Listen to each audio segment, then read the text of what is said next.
मुंबई में दो नौजवान मिले और जल्द ही एक दूसरे के करीब आ गए। परिवार को पसंद नहीं आया तो कपल दिल्ली आ गया और वे मेहरौली में एक फ्लैट लेकर रहने लगे।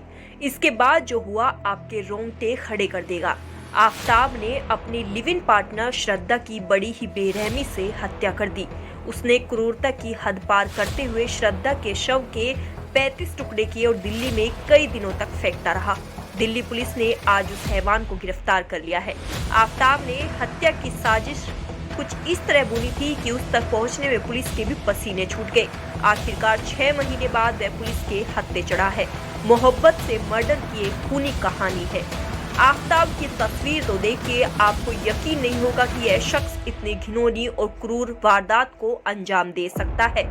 इसका पूरा नाम आफताब अमीन पूनावाला है। उसने शव के टुकड़े कर दिल्ली में एक नहीं कई जगहों पर फेंका था। श्रद्धा महाराष्ट्र के पालघर की रहने वाली थी। आफताब ने पुलिस को चकमा देने की काफी कोशिश की। उसे यकीन था कि पुलिस श्रद्धा के शव तक कभी नहीं पहुंच पाएगी और उसका राज हमेशा के लिए राज ही बना रहेगा।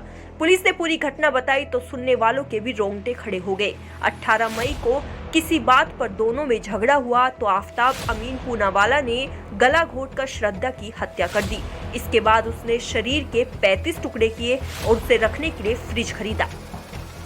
शायद हैवानियत की इस कहानी को पढ़ते समय आपको नेटफ्लिक्स की कोई क्राइम सीरीज याद आ जाएगी। अगले 18 दिनों तक आफताब आधी रात के बाद घर से निकलता और दिल्ली में अलग अलग जगहों पर श्रद्धा के शव के टुकड़े फेंकता।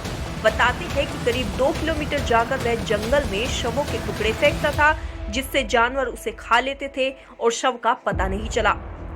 आपको बता दें कि कहानी मुंबई से शुरू हुई थी। एक मल्टीनेशनल कंपनी के कॉल सेंटर में 26 साल की श्रद्धा काम करती थी।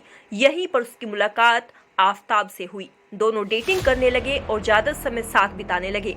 उनके रिलेशनशिप को परिवार वालों ने ना कह दिया था तो घर वालों को बिना बताए दोनों दिल्ली आ गए। यहाँ मेहरौली इलाके में उन्होंने फ्लैट लिया और रहने लगे। कुछ समय तक तो ठीक रहा, लेकिन फिर शादी को लेकर झगड़ा शुरू हो गया।